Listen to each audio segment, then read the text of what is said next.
with the impacts of the coronavirus. And joining us this morning to talk a little bit about that is Butler County Sheriff Richard K. Jones. Of course, thank you so much, Sheriff Jones, for getting up early with us on a Saturday.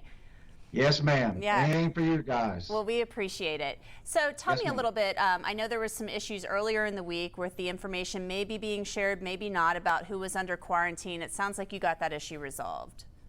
Well, basically, the two cities within our jurisdiction refused to give us the information for first responders, but when I threatened to take them to court to get a court order to force their hands, they changed their mind and they relented, and now they're giving first responders that information of who has the virus and who doesn't, so when we respond.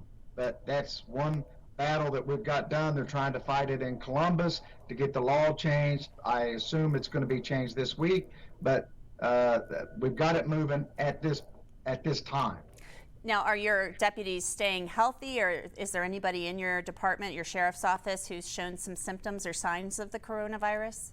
We have, just like every other large agency or small agency, we got people on quarantine, self-quarantine. We had one that had the test done, and until he got the test back, then his partner was on quarantine, then another person was on quarantine. We have people self-quarantine, and you look at some of these departments all over the country, sometimes it's 150 employees. So we're keeping everybody healthy. We're taking everybody's temperature when they come to work. We're taking the prisoners' temperatures. I got close to 1,000 prisoners. We've got some out of jail, some in jail. It's really tough. We moved trailers here to our parking lot if our employees have to work extended hours. If there's some of them can't come to work, we got a place for them to sleep in our parking lot in trailers. So we're doing everything that we can to keep the prisoners clean, to keep our employees healthy. But it changes every hour, so yeah, masks are hard to come by. We've been asking the public to give us masks. They've been giving us masks. We've been supplying the N95s to some rest homes in our community and some police departments, some fire departments. If it wasn't for people donating masks or me taking my personal credit card and buying the N95s, we wouldn't have had masks. Well, that's a darn shame that you have to use your personal credit card to buy those masks. And I saw on Twitter that you did donate a bunch of those to the rest homes up there, the nursing homes. How frustrating is that? It's 5 rest homes, and when you talk to them, nobody's gave them any mask at all. And that was just 5. I can only give. I have to keep some for myself.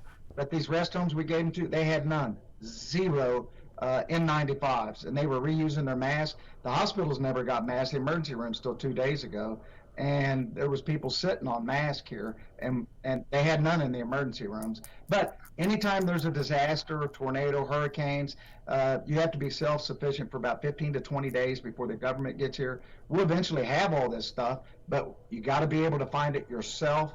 So we've been pretty self-sufficient, but the public's been bringing us masks. I've been going to department stores, Home Depot stores, anywhere that had the mask, and was buying them on my own credit card. Wow. But that's just 5 rest homes.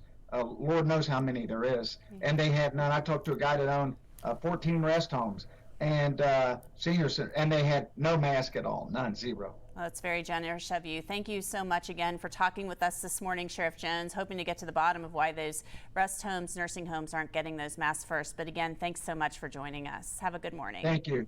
Be safe. Thank you.